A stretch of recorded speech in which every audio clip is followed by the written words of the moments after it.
Atası Rossiyadan geldi atası. 5 bala mektepten çıkanda bular. Dejurstuvdan çıkadı ekan, çıkandan keyin pol жууп чыгабы bular. Çıkandan keyin эки бала ушу болуу менен да бир дос болот, экөөнү мектептин жанындагы зданияга алып кирип алып 5 бала уру тукмокко алышат да, налог салышкан экен да. Бергиле дегенби, эмне бербейсиңер дегенби, айтор уру токмокко алып ошол жерден эле жиеним каза болот да. Уруп тепкенде аркасында кара куш жарылыптыр. Кара куш жарылганда ушу кеткен да, менин билишимче. Андан Октябрьскийге апарганда эле ушу жок экен. Уже кеткен экен. Арып булар окуудан чыккандан кийин дежур экен, пол жууптур эки классташы менен. Андан чыгып бара айтканда эле бир 6 бала, 5 бала арка эски мектепке сүзөлөп барып, тепкилеп уруп коюптур. Башын жарып, таш менен урганбы, же темир менен урганбы ушул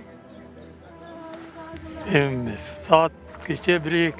Ошондон кийин мына саат 1-2'de болсо, ошондон саат 6'a дейин Октябрьскийдин бир милициясы келип сурап коюп. Мына иштин эмеси ушул жерде турат. Эмне деп окуп жүрөт аны? Муну ушу мектепте булар 9-класста окуйт, 10-класс балдар. Жиеним мындай билим окуу жагынан да өтө жакшы бала эле. 11'de бүтсө тагам чоң окуу жайга тапшырамын.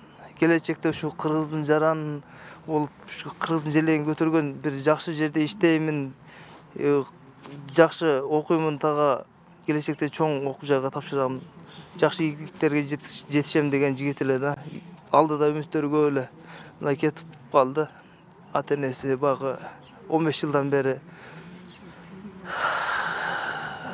кылган үмүтү кетти, бала кайрылбас жакка кетти да. Ушундай болуп калды. Москвада беле атасы кече келди. Атасы Москвада эле түндөсү келди. Эми жаткан жер жайлуу болсун. Бармой.